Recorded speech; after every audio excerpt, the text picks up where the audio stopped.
Olá, hoje começamos a estudar no módulo de fontes óticas a luz laser. Nessa parte do curso nós vamos estudar os elementos de um laser, o que significa laser, o que significa emissão estimulada. Nós vamos ver que o laser é feito de um meio que permite essa emissão estimulada, colocado dentro de uma cavidade óptica.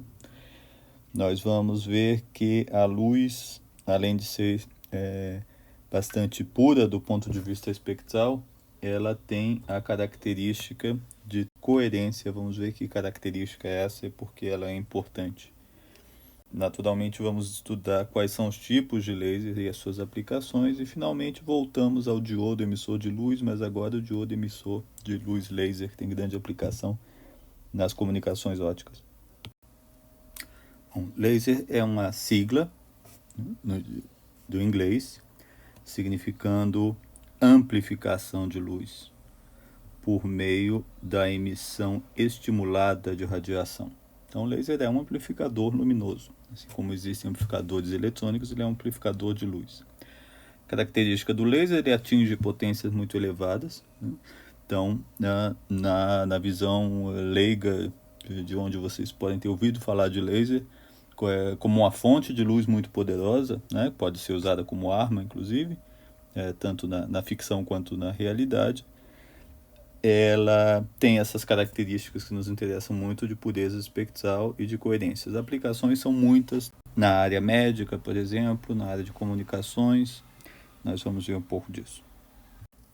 Aqui nesta figura nós temos os elementos, né, do sistema que nós chamamos laser. Nós vamos ter uma cavidade, um local onde a luz vai ficar propagando-se, né, indo e vindo aqui entre esses dois espelhos. Aqui são dois espelhos. Eu estou representando, por simplificação, uma cavidade feita de espelhos retos. Nós vamos ver que isso é pouco prático. A cavidade feita de espelhos retos, ela é instável. Qualquer pequeno desalinhamento faz ela não funcionar mais com cavidade, luz escapa. Nós vamos ter um meio onde vai ocorrer a amplificação, e essa luz vai escapar de certa forma, né? E essa vai ser a nossa luz laser. Aqui eu estou representando a ideia de que nessa cavidade um espelho é muito bom, ele tem reflexão quase perfeita, e o outro não é tão bom assim, porque eu preciso que parte da luz escape alguma hora, né? Então, não tem muita utilidade. Eu vou usar muitas vezes uma analogia. Muitos de vocês devem ter estudado osciladores em eletrônica. E o que é o oscilador? Você tem um amplificador colocado numa situação em que existe realimentação, ou seja, a saída desse amplificador volta para ele mesmo. Então veja, a luz está oscilando por aqui, está sendo amplificada em cada passo. E em certas condições, esse amplificador vai virar um oscilador. Então, ele espontaneamente vai haver uma frequência em que ele vai ficar oscilando. Isso é análogo ao que está acontecendo com o laser. Observem que essa cavidade vai me ajudar também na questão da pureza espectral.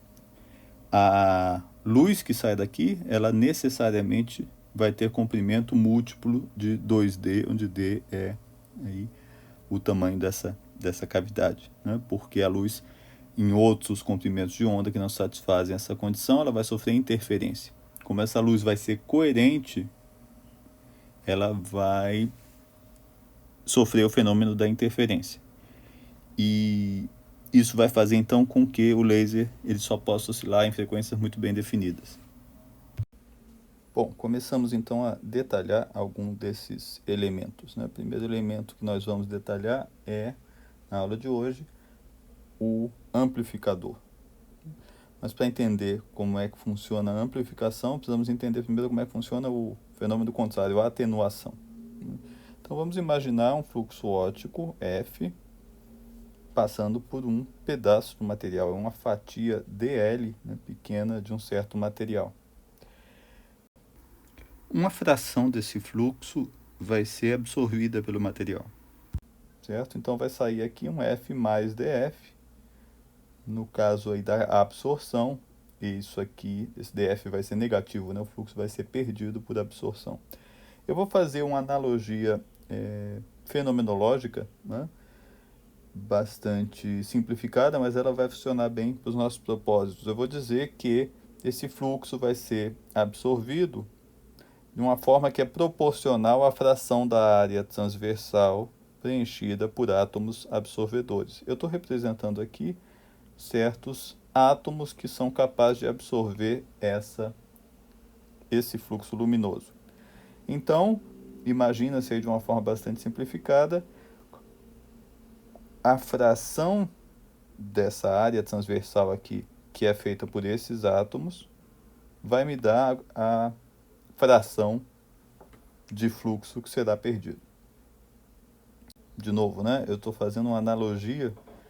Não é que átomos sejam grandes ou pequenos, ou que ocupem mais ou menos espaço dessa seção reta. É algo bem mais complexo, mas os diversos tipos de sistemas, aí, elétrons e átomos inteiros e moléculas, vão ou não absorver esse fluxo, de acordo com certas regras, e quando eles absorvem mais, eu vou representá-los como se eles estivessem preenchendo uma área maior dessa seção reta. Quando eles absorvem menos, eu vou representar como se eles preenchessem uma área menor. Isso vai ser representado por um parâmetro sigma, que vai ser chamado seção reta de absorção, e ela efetivamente vai ter unidades de área. Então, minha analogia continua funcionando. Então, em termos diferenciais, eu vou escrever que a fração perdida de fluxo é igual à fração ocupada de áreas por esses átomos.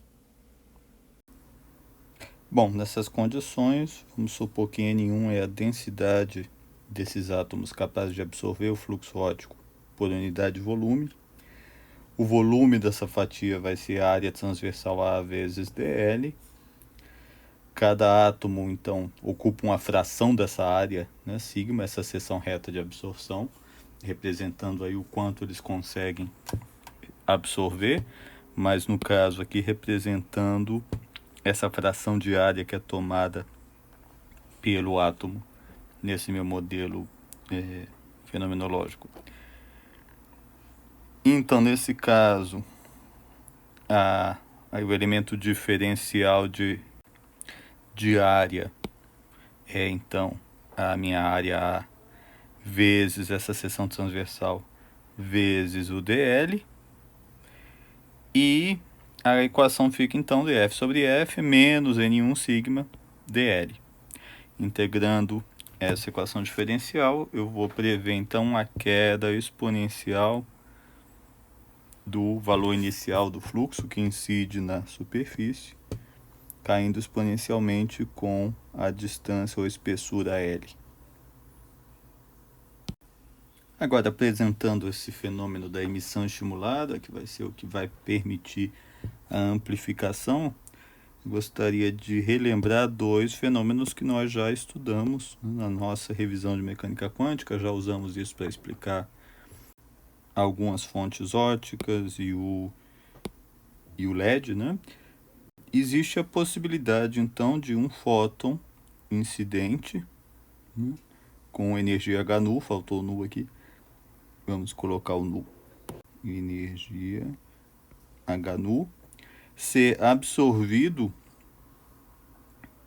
elevando o átomo ou o elétron, dependendo do sistema, ou a molécula, que estava no nível de energia E1 para um nível de energia E2. Isso vai acontecer se, entre outras coisas, essa energia Hν é igual a essa distância aqui em energia. Isso é absorção. Nós vimos também o que nós chamamos de emissão espontânea. De novo, moléculas ou átomos ou elétrons, eu vou chamar em geral isso sistemas, tá? Qualquer um desses objetos que estiverem no nível mais alto, eles podem, havendo estados desocupados no nível mais baixo, transitar para esse nível mais baixo, emitindo um fóton de luz dessa frequência. O que nós ainda não estudamos é que existe uma terceira possibilidade, que vai ser chamada emissão estimulada. Neste terceiro fenômeno, nós não vamos estudar aqui a base quântica dele, ele foi encontrado por meio de considerações de equilíbrio térmico, em trabalhos de Einstein e outros cientistas. Existe, então, como eu falei, mais uma possibilidade. Essa possibilidade é um fóton dessa mesma energia HNu, ou seja, de frequência nu, incidir nesse material, encontrar um sistema no nível mais alto de energia e induzir, estimular a transição dele para o nível mais baixo. Isso não é a absorção dele, porque ao contrário, essa transição vai liberar energia, então esse fóton segue não absorvido e essa queda nos deu um novo fóton. Então esse sistema começa com um fóton, ao final eu tenho 2 fótons e uma queda correspondente à energia. Naturalmente, nesse caso, eu tive uma amplificação, né, de fótons e, portanto, de energia luminosa. Esses 2 fótons, eles são muito semelhantes, eles são exatamente de mesma frequência, eles são como clones, eles têm as mesmas propriedades, como nós vamos ver mais à frente, né? Já é uma coisa bastante curiosa desse tipo de emissão luminosa. É um fenômeno um tanto estranho intuitivamente, né? E ele é difícil de se observar porque, veja, geralmente, em condições normais, o número de sistemas com energias superior é menor do que inferior. Lembre-se que havia ali uma probabilidade exponencial de ter ocupações em níveis mais altos, né? Dado um sistema em equilíbrio térmico, por exemplo, os níveis mais baixos estão ocupados. Então, esse fenômeno existe, mas eu vou ter que colocar o sistema numa situação bastante estranha e anormal, né? De ter muitos elementos num nível superior de energia em relação ao que eles deveriam estar em equilíbrio.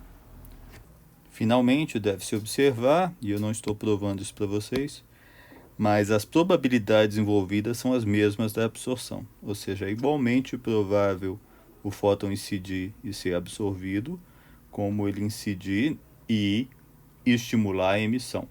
Claro que a diferença vai ser, esse caso é mais natural, vamos dizer assim, é mais fácil de observar do que esse, pelo que eu falei antes. Não é comum você encontrar mais sistemas no nível superior.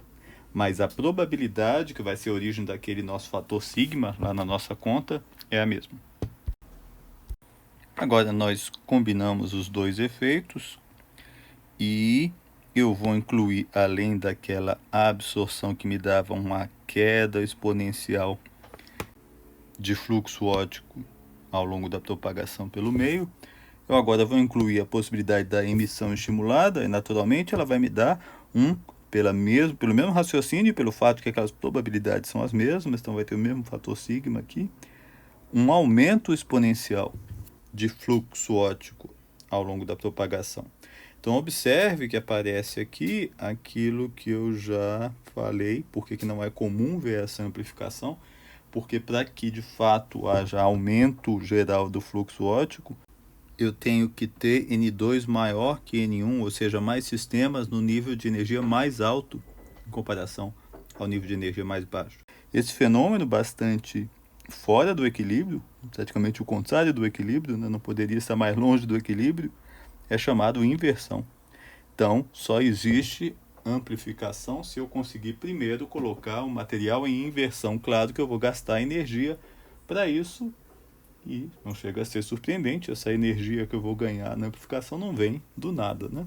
Ela é uma fração da energia que eu vou gastar para deixar o sistema em condições de amplificar, exatamente como no amplificador eletrônico. Ele vai estar em condições de amplificar o sinal elétrico por conta da energia das fontes que colocam ele numa polarização tal para fazer isso. Então, como se consegue essa inversão? O mais comum é que haja bombeamento óptico, ou seja, eu vou irradiar esse material com luz e essa luz vai fazer essa transição, ela vai ser forte o bastante para deixar mais sistemas no nível de energia mais alto, criando assim a inversão. Praticamente todo laser funciona assim. O diodo laser que a gente vai estudar lá no final funciona de maneira diferente. assim como o LED ele funciona pela injeção de elétrons de alta energia. Bom, a primeira ideia seria fazer uma coisa muito simples. Aqui está o nível de energia fundamental, aqui um segundo nível de energia. Então eu poderia pensar, eu vou bombear, né? Eu vou fazer esse material ser irradiado com fótons dessa energia, sim, muitos sistemas vão ser levados. Quando eu conseguir essa inversão, eu tenho a amplificação. Não é possível conseguir inversão dessa forma, porque lembre-se que as probabilidades são iguais. Então, quanto mais eu tentar jogar sistemas para o nível 2, mais rapidamente eles vão cair de volta, já que as probabilidades são as mesmas. Então não é possível fazer a inversão dessa forma. Eu vou ter que usar pelo menos transições entre 3 níveis. Então, no sistema de 3 níveis, o meu bombeamento óptico, que está aqui, é um processo que vai levar sistemas do nível fundamental para níveis superiores, não precisa ser um nível único, pode ser uma banda de níveis, que eu estou chamando de 3 aqui. Esses sistemas vão cair naturalmente por emissão espontânea para o nível 2, e aí sim eu vou conseguir inversão, porque esse nível 2 não estava muito povoado. Se eu começar a jogar sistemas de 1 para 3, eu vou diminuir a população de 1.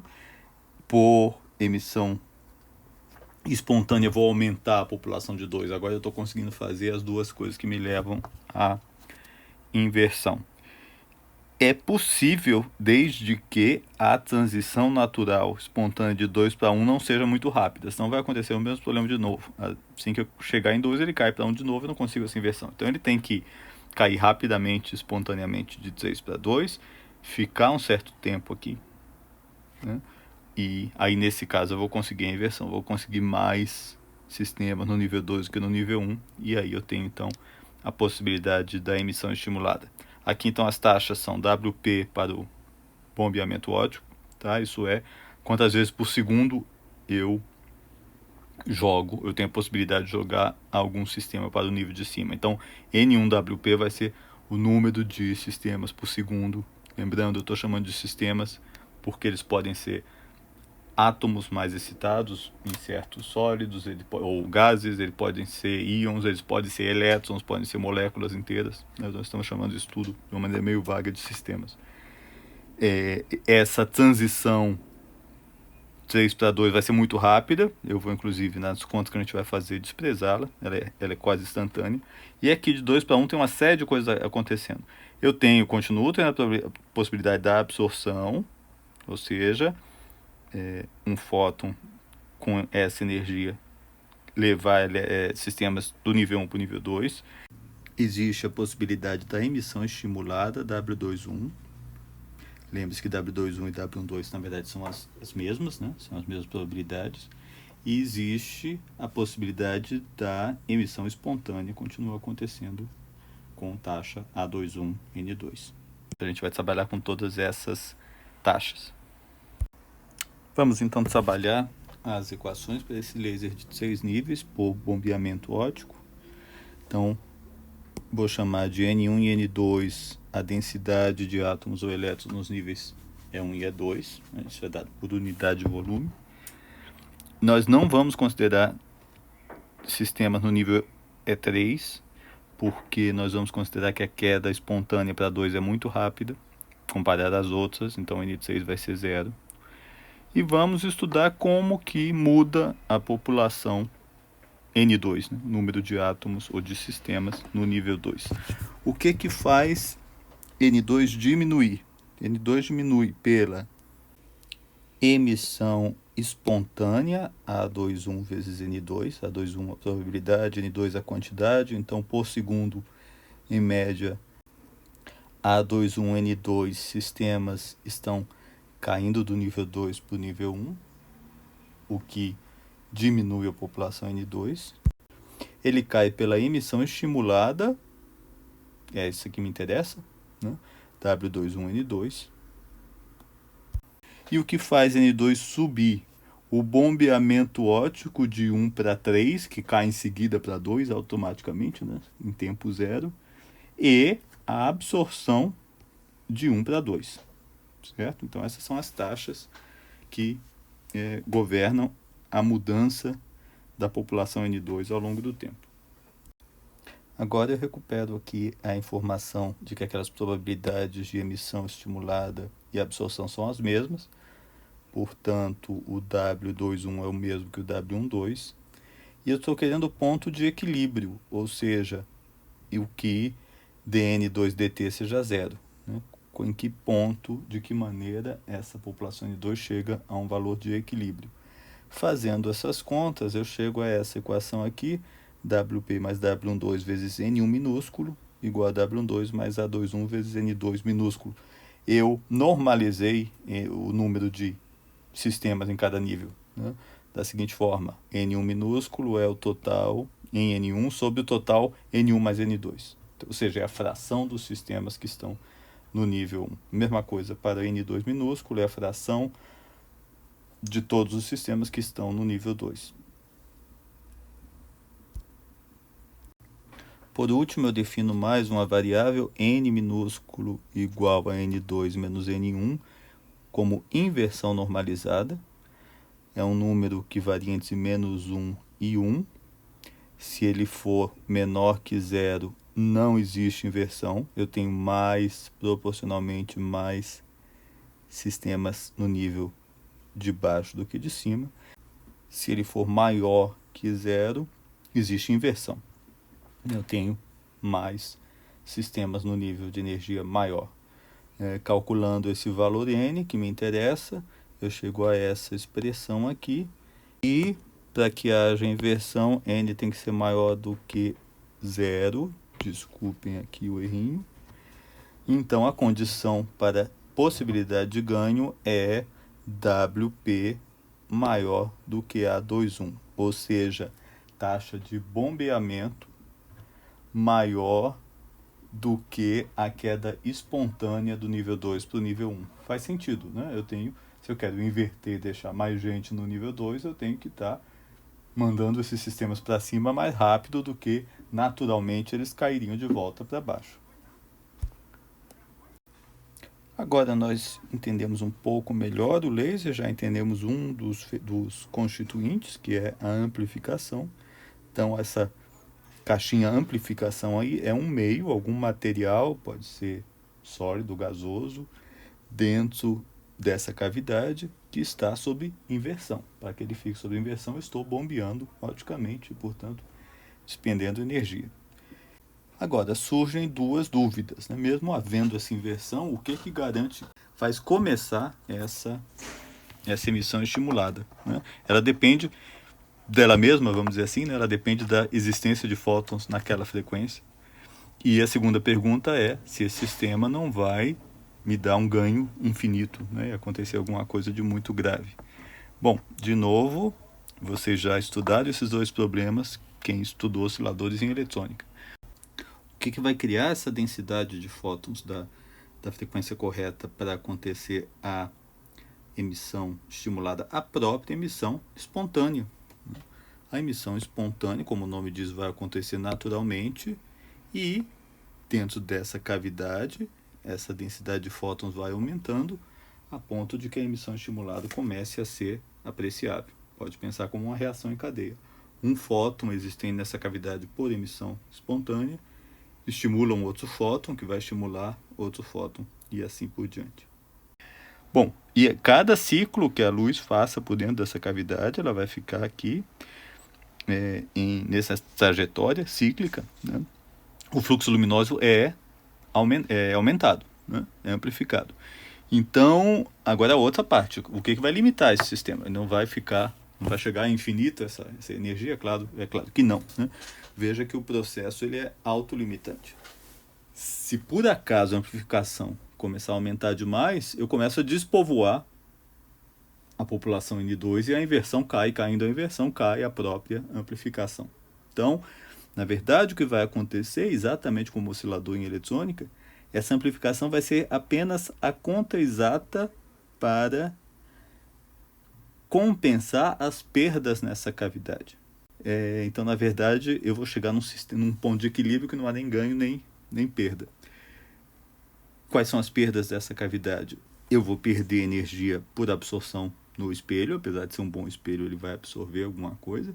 Esse meio, talvez o meio da amplificação não tome a cavidade inteira, ele é apenas uma parte da cavidade, o resto dessa cavidade pode ter a absorção dessa luz.